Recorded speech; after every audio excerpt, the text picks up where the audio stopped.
É verdade, vocês conhecem, vocês leem, vocês sabem que eu não estou brincando. É total verdade. Então, a Denise vai falar sobre o sofrimento transgeracional e o complexo cultural devido à escravidão. Obrigada, Denise.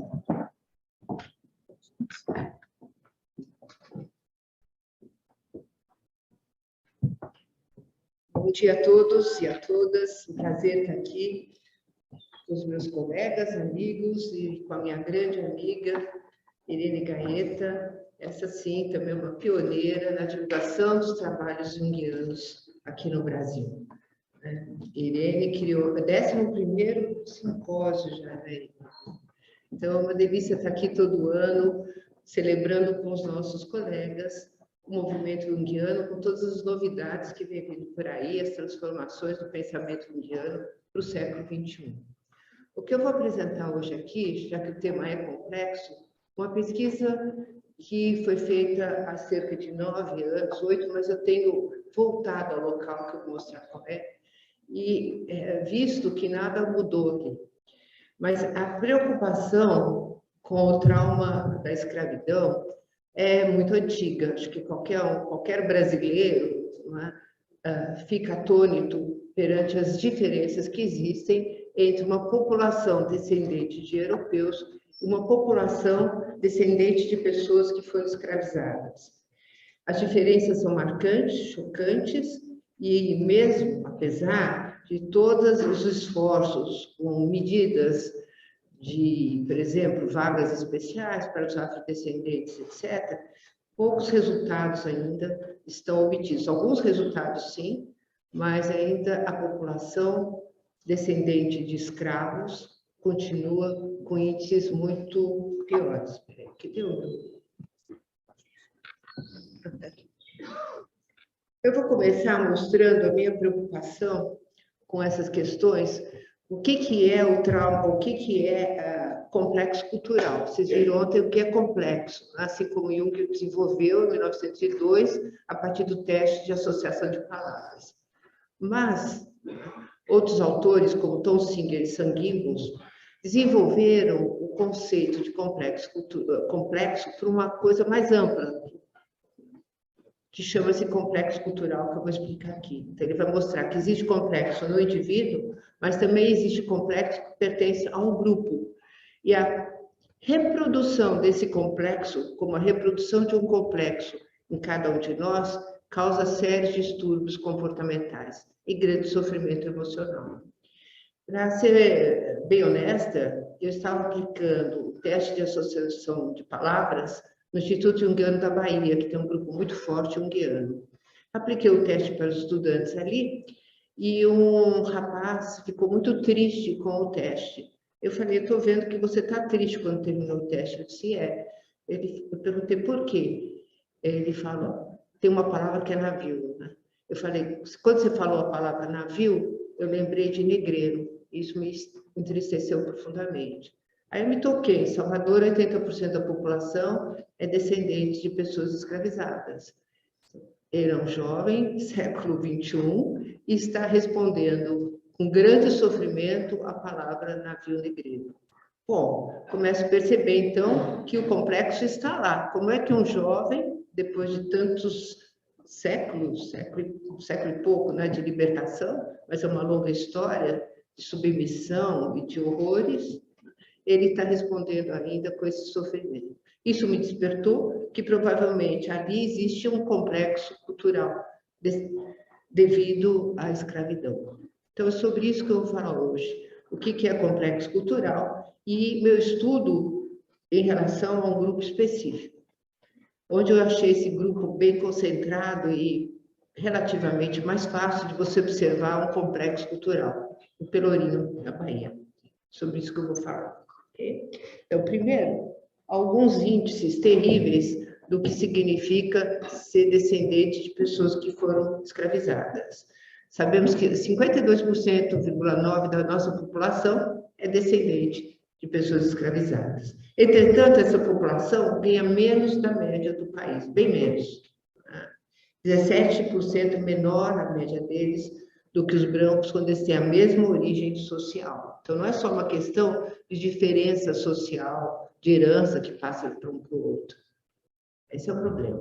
Os brancos concentram as melhores indicações e a população que mais vai à escola, como sabemos, também são os que se saem melhor nas avaliações nacionais. Entre brancos, 70,7% dos adolescentes de 15 a 17 anos estão no ensino médio, etapa adequada à idade. Entre os pretos, esse índice cai para 55,5% e entre os pardos, 55,3%. 2 em cada 3 presos são negros. Aqui eu poderia me estender nesse sintoma extremamente patológico de um grupo de descendentes. Acho que todos sabem, só pus isso para fazer o ponto, mas temos índices terríveis relacionados a essa questão. Então, eu comecei minha primeira pesquisa foi a formação de identidade, sentimentos de autoestima. Fiz um estudo comparativo entre jovens brancos e negros, entre 12 e 18 anos. Mostramos fotografias de mulheres e rapazes brancos e negros e perguntando para eles uma série de questões. Uma delas era se a cor que a pessoa tinha, era estudantes brancos e negros, né? Todos os brancos atribuírem a si mesmo a cor branca, um número significativo de mulatos prefere se parecer com brancos em ambos os sexos, e o número maior ainda de negros prefere se parecer com mulatos. Então, nós observamos uma clara tendência ao desejo de embranquecimento desses dois grupos. Isso já é um problema. Observamos também que, ao ser perguntado com quem gostaria mais de se parecer, a grande maioria dos adolescentes negros prefere se parecer com indivíduos brancos, uma tendência mais acentuada no gênero feminino do que no masculino, mas ambos mostrando uma diferença significativa. Não gostar da cor da sua própria pele é um problema seríssimo de identidade. Na totalidade, as pessoas negras e brancas acham que os indivíduos brancos são mais bonitos, terão mais sucesso e ficarão mais ricos. Veja, são jovens que já projetam nas fotografias dos brancos pessoas que vão ficar mais ricas, ter mais sucesso profissional, mais do que eles. Então, nessa idade, já há uma desistência. Como vocês podem ver aqui. Bom, vocês estão vendo que só estudantes negros que responderam, meninos e meninas. Eles acham que os brancos vão ter maior riqueza, maior beleza, mais sucesso profissional, sucesso social é igual, não houve diferença, mas a autoestima dos brancos é muito maior que a dos negros. Bom, minha pergunta é, o que estaria causando esse sintoma? Será que a autoestima dos afrodescendentes estaria tão baixa que dificulta a sua ascensão social? Esse fato estaria relacionado ao complexo coletivo cultural? Estariam os eventos traumáticos da escravidão no centro desse complexo? Poderia essa situação traumática estar fixada no complexo cultural, que estaria sendo transmitido de geração a geração? Afinal, a gente não espera, depois de tantos anos, que essa geração ainda está sofrendo, mas está. O que é complexo cultural? Então, complexo cultural é definido como um agregado de memórias, afetos, ideias, imagens e comportamentos ao redor de um centro arquetípico, os quais são compartilhados por indivíduos dentro do mesmo grupo. Ou seja, a definição é semelhante à do complexo pessoal, só que aqui esses sentimentos, memórias, imagens são compartilhados por pessoas de um mesmo grupo, que são discriminadas por alguma razão. Pode ser por religião, né? Um grupo ou político. Nós estamos vivendo agora uma polarização política que tem muito a ver com o complexo cultural, dá uma bela pesquisa, isso, sem dúvida. Nessas emoções que afloram quando um grupo se encontra com outro opositor, isso aí é devido ao complexo. Ninguém raciocina, ninguém pensa, só gritam, né? E já teve várias mortes associadas com isso. Então, isso é manifestação de um complexo, não é racional. Complexo, nós sabemos, é irracional, é emocional. Emoção, né? Emoção é movimento para fora. Então, todo complexo, quando ele aflora, tem uma enorme emoção e não um comportamento cognitivo e racional. E quando alguém está atacado por um complexo, a melhor coisa a fazer é sair correndo. Porque o final nunca é bom, não é racional. Vai dar briga e até morte, como nós temos assistido. Eu imagino aquela jovem no Irã que foi morta porque não estava usando véu. que complexo que existe, aquele é o complexo cultural, naquela cultura extremamente irracional, eu diria, né? Fanática, né? Que exige que as mulheres se cubram totalmente, senão ela é morta. Isso é um complexo cultural. Imagine o efeito sobre a população feminina nesse país, desse complexo. Voltando, então, acho que está clara a definição. Os complexos funcionam no campo intermediário, entre o meu pessoal e o coletivo, tendo parte em ambos, mas também sendo únicos à medida que seu conteúdo e atividade são a ponte e ligação entre os campos do indivíduo, eu, a sociedade e o arquétipo. Estando no Brasil, todos nós somos afetados, com certeza, pelo complexo da escravidão. Complexos culturais, então, estão no coração dos conflitos, como eu disse, entre grupos, e são expressos na vida do grupo, política, econômica, sociológica, geográfica e religiosamente. Né? Brigas entre brancos e negros, judeus e cristãos, gays e hétero, quando um gay é morto, né? Ou um transexual é morto, imagine o que ele ativa de complexo nos inimigos, que se tornam inimigos em algumas pessoas. A ativação desses complexos, como estou dizendo, leva à canalização de fortes emoções do grupo. Expressa humores poderosos e comportamentos sempre repetitivos, sempre a mesma coisa. Porque eles que resistem a se tornar consciente são sempre projetados no outro que se torna inimigo. O complexo pessoal ativado tem sua própria linguagem, tom e voz, às vezes é uniforme de uma torcida, né? Se eu vejo o outro com a camiseta do clube o qual eu acho inimigo, vou matá-lo, o que já aconteceu também. Então, porque ele opera abaixo do nível racional, abaixo do nível da consciência. Uma parte se liga ao ego e todo o resto é projetado no outro, que vira o inimigo a ser eliminado. Por exemplo, eu posso ter um complexo paterno negativo e eu vou odiar todas as figuras de autoridade, com brigas e dificuldade de relacionamento. O complexo cultural tende a ser, então, como eu disse, isso é muito importante, é repetitivo, sempre bipolar, resiste à consciência e coleta experiências que confirmam o seu ponto de vista histórico. Eu estava pensando aqui, por que a população dos afrodescendentes, às vezes tendo todas as oportunidades dadas por esses programas que têm sido desenvolvidos atualmente, ainda tem dificuldade de ascender a classe social. Eu digo, por exemplo, na universidade, sou da PUC, tem 30% das bolsas dedicadas aos afrodescendentes e as vagas estão lá não sendo ocupadas, poucas são ocupadas. O que acontece, então?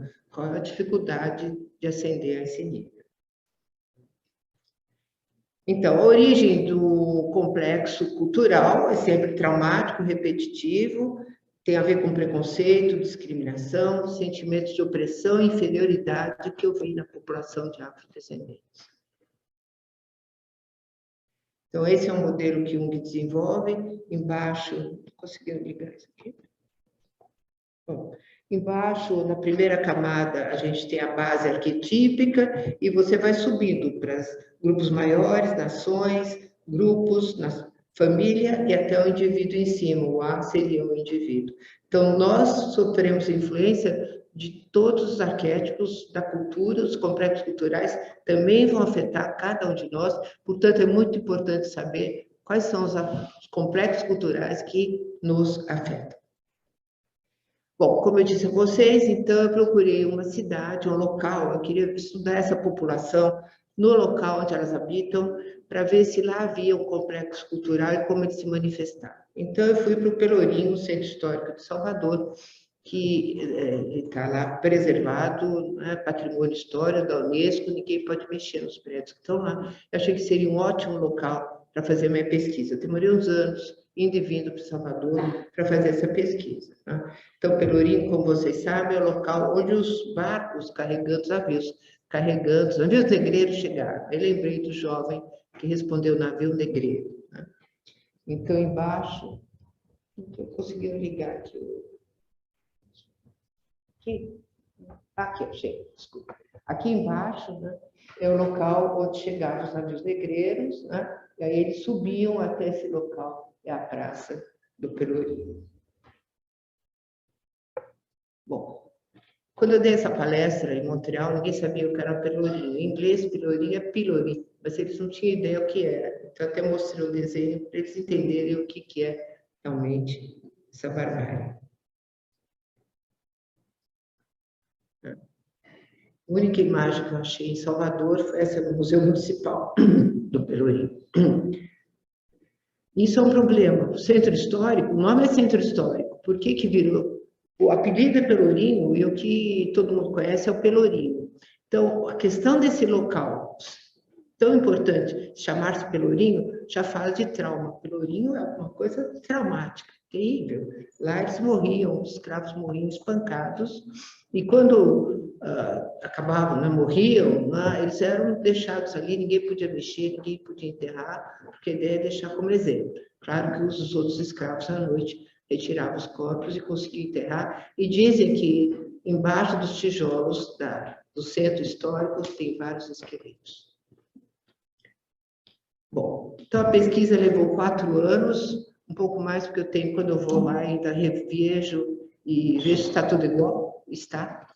Então, eu pesquisei documentos históricos, vi em várias bibliotecas, fiz uma observação de campo, o que acontece na rua, visitei museus e galerias de arte, entrevistei 6 pintores, estavam ali no Pelourinho, 2 centros musicais, visitei lugares sagrados dos negros, entrevistei líderes comunitários, tudo para levantar se havia um complexo cultural e o que eles faziam com o trauma da escravidão. Difícil um trauma maior do que esse, né? Como vocês sabem, eles foram trazidos de vários lugares da África e a ideia era misturar, eles perderam sua origem, não sabiam mais a nação que pertenciam depois de um tempo, tudo se misturou, a mãe era separada dos filhos, toda a barbárie que aconteceu. Então, os documentos, os lugares históricos, onde ficava o Pelourinho, hoje é a Praça Municipal, no lugar do Pelourinho tem uma fonte, isso que eu queria ver, o que aconteceu com o Pelourinho e como esse lugar traumático histórico foi sendo renovado nesse lugar. Hoje tem uma fonte. Por que foi retirado Por que foi retirado o...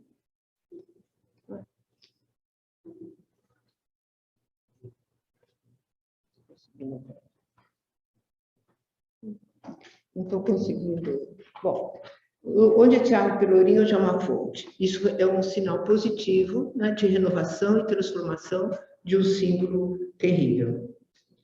Outro lugar, Pelourinho mudou, porque dizem ali, teve que sair dali, porque ali tem uma escola, e os padres começaram a reclamar que os gritos dos negros que estavam sendo torturados atrapalhavam a escola. Olha o nível de maturidade, né, de consciência que havia naquela época. Né?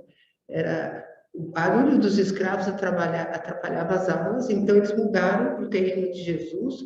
Interessante que no lugar, exatamente nesse local agora, tem a fonte da deusa Céres, a deusa da fertilidade.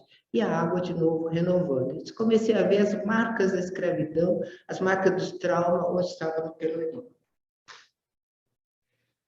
Pelourinho foi, de novo, removido pela última vez, em 1807, e levado para o lago que tem seu nome, onde permaneceu por mais 28 anos. No local, agora tem uma cruz. Muito interessante também. O lugar do Pelourinho virou um lugar de adoração, de renovação, e a cruz como símbolo da dor e do sacrifício.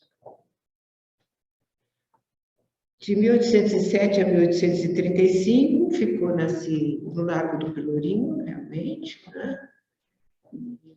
Também hoje tem uma movimentação, tem a Casa de Jorge Amado, a foto eu tirei do ponto de vista da Casa de Jorge Amado, que é o maior escritor baiano da época. Um centro turístico hoje. O que acontece nas ruas? Achei muito interessante ver que você pode fazer tererê, paga para os turistas, fazem tererê, estão vendo uma turista estrangeira aí fazendo tererê. Então, os símbolos da cultura estão sendo transmitidos para a população hoje, para os turistas hoje, como uma coisa positiva, com uma força muito grande de transformação. Mexer no cabelo, transformar o cabelo, fazer uma trancinha tererê, que era uma trança que os africanos usavam, é muito significativo. Integrar essa cultura no seu próprio corpo. Aí tem as baianas, e eu vi, na época, não tinha bonecas negras, agora estão fazendo bonecas negras, né? Na época não tinha, só tinha essas bonecas negras penduradas, achei muito interessante. E eu vi uma branca e uma negra, perguntei para a vendedora, olha, mas a branca está feia, a negra está bonitinha. Ela falou, perguntei por quê? Eu disse, você não está perguntando por quê, é óbvio que a gente ia fazer a branca feia. Eu me senti muito discriminada. Aliás, é muito delicado, né? Porque eu não sou afrodescendente, então pesquisar isso, você pisa ali na ponta do pé, porque eu sou a projeção em cima de mim, é claro que é da inimiga, da senhora escrava, né? Então você pisa assim em ovos para falar sobre isso sem ofender, sem magoar e mostrar que realmente você está interessado em saber o que aconteceu e como acontece hoje esse complexo nesse grupo que vive ali, sem ofender ninguém, no caso. Mas eu fui muito discriminada. É interessante ficar do outro lado, né? Bom, o que acontece lá, tem muitas lojas de instrumentos musicais, então a música africana é passada através dos instrumentos, né? E dos cantos e das danças, e isso está sendo integrado na cultura dos turistas que vão lá também. Então, eu vejo lá muita coisa para turista, claro, eles querem vender, ganhar dinheiro com isso, mas também é uma forma de você se integrar nesse grupo, integrar os valores. Agora, lembrando que ninguém sabe qual a sua origem. Você pergunta para eles, você veio da onde, né? De que país, seus ancestrais? Eles não têm ideia, ficam bravos se você faz essa pergunta, com razão, porque, de propósito, a política foi dissolver qualquer noção de identidade cultural. Então, quando você vai no Pelourinho, você vê uma imagem de uma África construída, homogênea, não tem nada de homogêneo, né? Que veio da Nigéria, de Moçambique, são culturas muito diferentes, tribos muito diferentes. Entretanto, lá se criou uma África idealizada, simpática, receptiva, amorosa, mas é uma idealização de uma África que eles não sabem, na verdade, qual foi sua origem, né? Tem uma expressão por meio da arte corporal muito forte, capoeira, como você sabe. Capoeira foi proibida por muitos anos, porque, na verdade, é uma luta corporal que eles conheciam da África, portanto, foi proibida e quem praticava capoeira era preso. Hoje, capoeira está espalhada pelo mundo, tem brasileiros ensinando capoeira por aí. Vocês vejam, essa dança é muito interessante, porque são as pernas que têm a força maior. Você vira de cabeça para baixo. Quando os escravos foram presos, e principalmente os pés, as pernas eram presas com correntes para eles não poderem fugir. Então, a capoeira é uma dança que revitaliza, que mostra o outro lado de liberdade, de força, para lutar contra os brancos que não tinham a menor ideia de como fazer capoeira. O branco ia com os braços, ele ia com as pernas. Bom, quem for lá vai ver milhares de quadros, milhares de pinturas. Eu fui visitando as galerias, eu queria ver qual era a expressão artística que aparecia lá. A Irene, que é grande especialista em arte, né? Eu procurava ali também imagens que pudessem revelar uma dor, um sofrimento, né, que veio lá dos seus avós, bisavós, muita gente que está ainda em Salvador, ou aqui em qualquer lugar do Brasil, pode ter sido o seu bisavô ou até o avô preso. Uma das minhas alunas teve, a mãe dela foi descendente de escravos, a mãe, né? E depois foi dada como empregada doméstica para uma família rica, que não deixa de ser uma escravidão também, quando criança. Então, isso está muito presente ainda hoje. Bom, revirei todos os quadros, são uma amostra, os quadros que aparecem com grande profusão, são quadros bonitos da natureza. Aqui tem um índio olhando uma fonte, que seria a fonte Ceres. Eu imaginei aqui uma tentativa de libertação, os escravos foram massacrados, né, quando chegaram os estrangeiros, milhares de índios foram mortos, e aqui é um índio negro, uma mistura, né? Mas olhando essa fonte, a fonte de renovação, e tem um céu se abrindo nessa floresta. Eu achei que era uma pintura de esperança, né? Vocês vão ver, aparece uma mulata também bastante idealizada, negra, mulata, muito bonita. Não aparecem figuras de homens negros. Eu revirei o Pelourinho, visitei todas as galerias. As únicas figuras na época que eu achei, uma foi essa.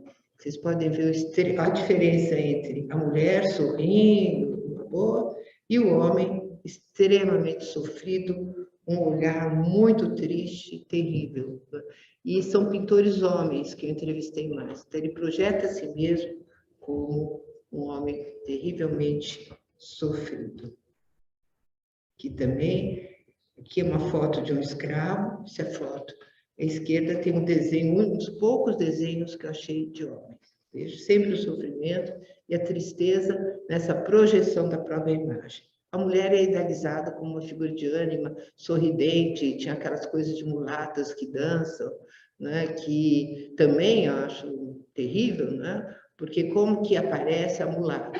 Aparece a mulata vendendo seu corpo, dançando, requebrando, como se ela não pudesse ser uma intelectual, ou uma executiva, ou qualquer outra profissão. Então, foi por muitos e muitos, agora está mudando, né? Por muitos e muitos anos, o corpo da mulata foi usado de uma forma bastante erotizada e até pornográfica. Achei esse que eu gostei muito, achei o único que aparece realmente com uma imagem da escravidão. Aparece um escravo com a argola no pescoço, mas o outro transformando a argola num colar. A corrente se transforma num colar. Então, bastante positiva essa imagem. E eles vendem muitas bijuterias e muitos colares, etc. Aqui são imagens, as únicas imagens que eu achei assim, mais de perto deles, mais realista. Aqui eles estão concentrados, deve ser um ritual de Umbanda aqui, né? E o escravo todo pintado dentro, preparado para um ritual. Se vocês forem ver, Jorge Amado no centro, todos os personagens dessa pintura estão de olhos fechados. Eu comecei a procurar figuras com olhos abertos. Não achei. Olhos fechados, com a face, quase não dá para perceber as expressões nesse rosto. Também, olhos fechados, o rosto meio borrado. Música, de novo, mas que dê expressão. Esse é de um artista muito especial que diz que a única salvação para eles ali seria o estudo, né? Aqui o passarinho traz lápis para os dois filhotes, que são lápis também. E olha o olhar triste dessa mulher, percebe que a única salvação é a educação. Mesma coisa aqui, dos jogadores de futebol, perceber muito triste, olhares muito tristes também. E aqui é o passarinho e os ovos são bolas de futebol. Então, aqui é futebol como saída para ficar rico, né, e ter algum destaque na sociedade. Não aparece em nenhum momento qualquer personagem mais, diria, comum, né? Trabalhador. Então, de novo, a ideia do candomblé, de uma alegria falsa, mas isso é para vender para turista, né? Tudo muito bonito, se for ver lá, não tem nada disso. E a capoeira, de novo, todo sem rosto, como o símbolo da salvação e da libertação.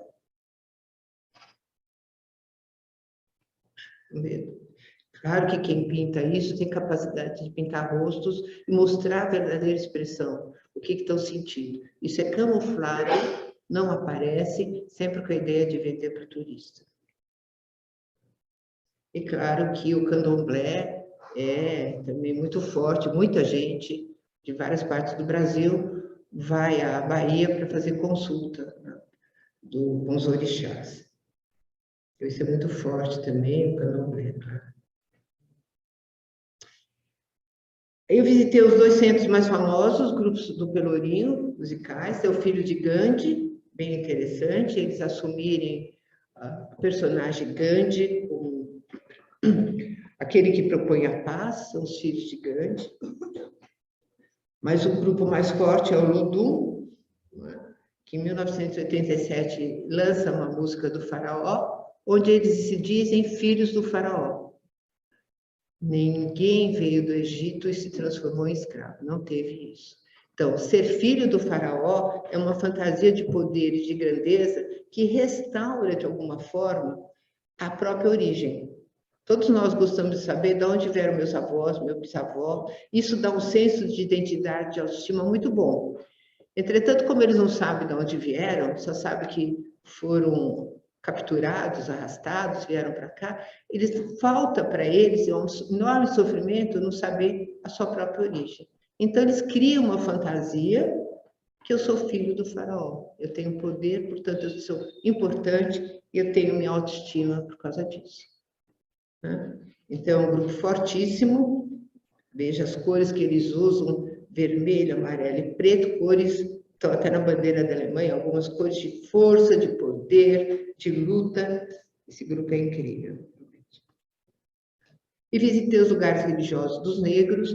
Eles construíram com ouro que eles roubavam das igrejas que eles construíam para os brancos, eles construíram a igreja de Nossa Senhora dos Rosários, do Rosário dos Pretos.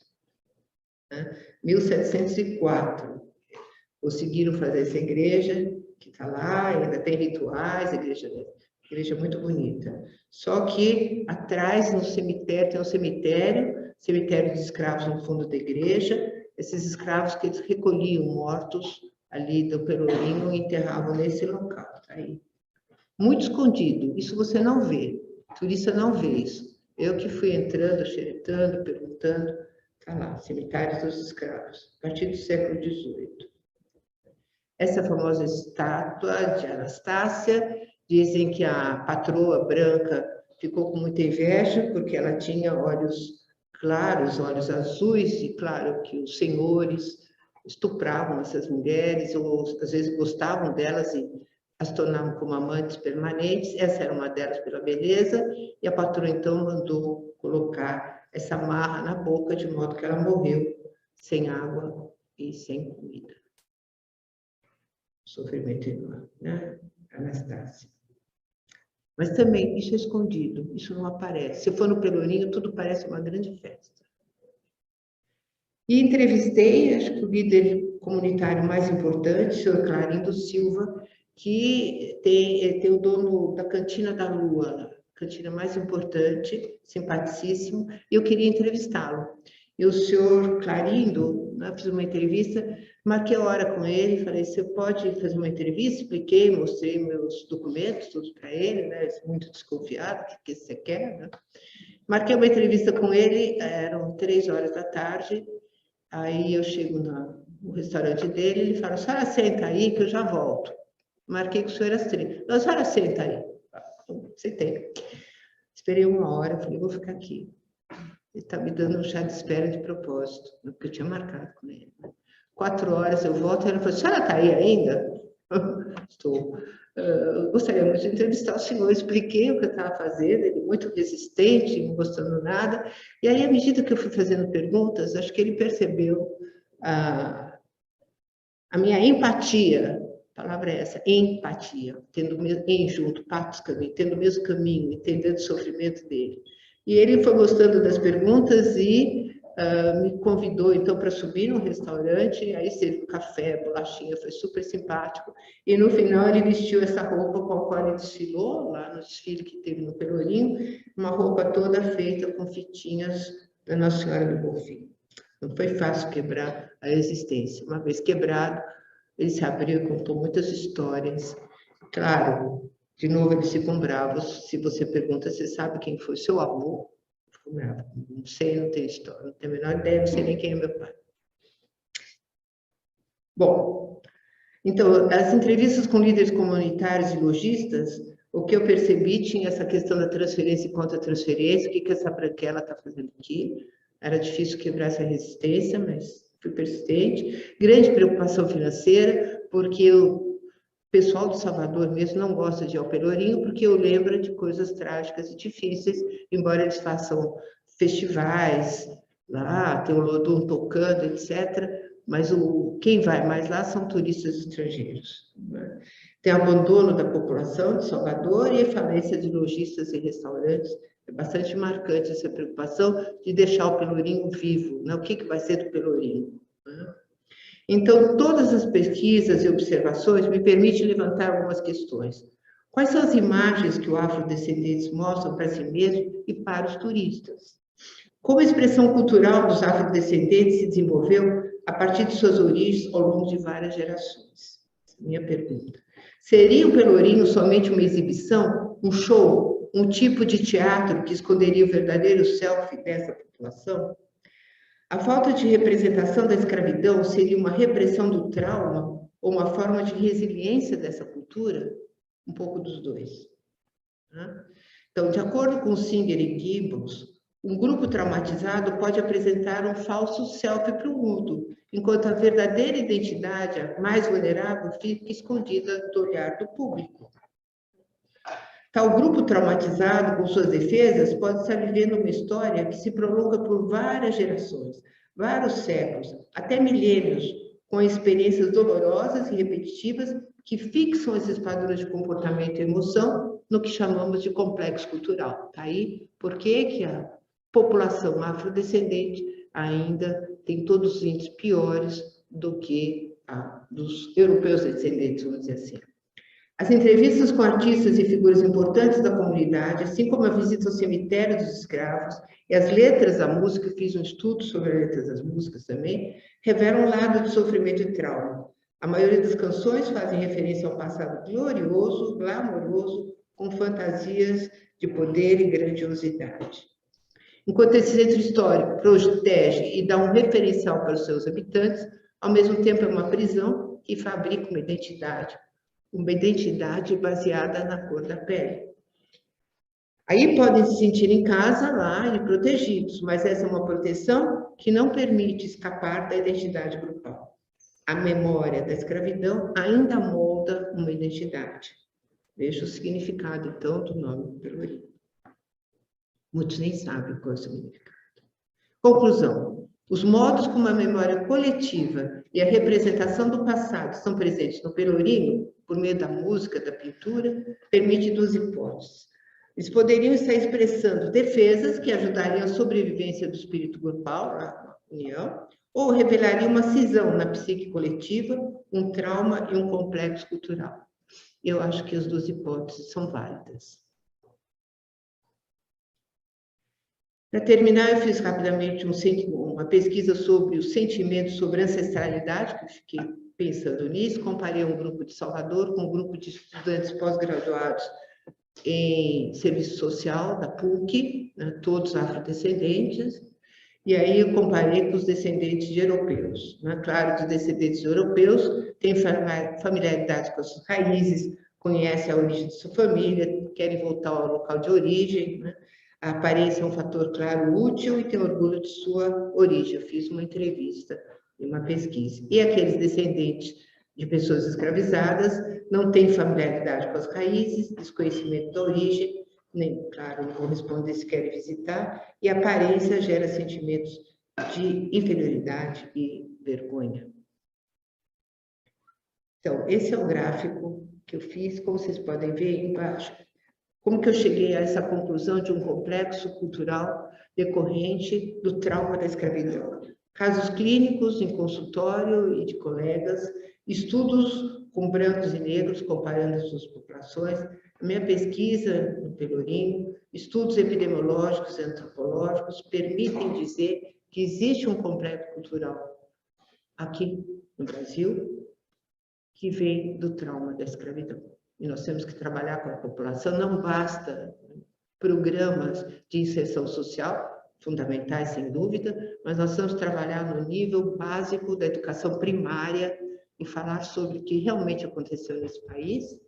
Você não pode falar pessoas escravas ou descendentes escravos, foram pessoas que foram escravizadas e falar, trazer à tona essa dor que existe na população hoje, que muitas vezes, devido ao sentimento de baixa autoestima e inferioridade, devido a esses fatores, cria uma defesa que os impede de assumir ter posições que estariam abertas para ele. Então, nós temos que trabalhar como psicólogos também nesse nível do inconsciente coletivo.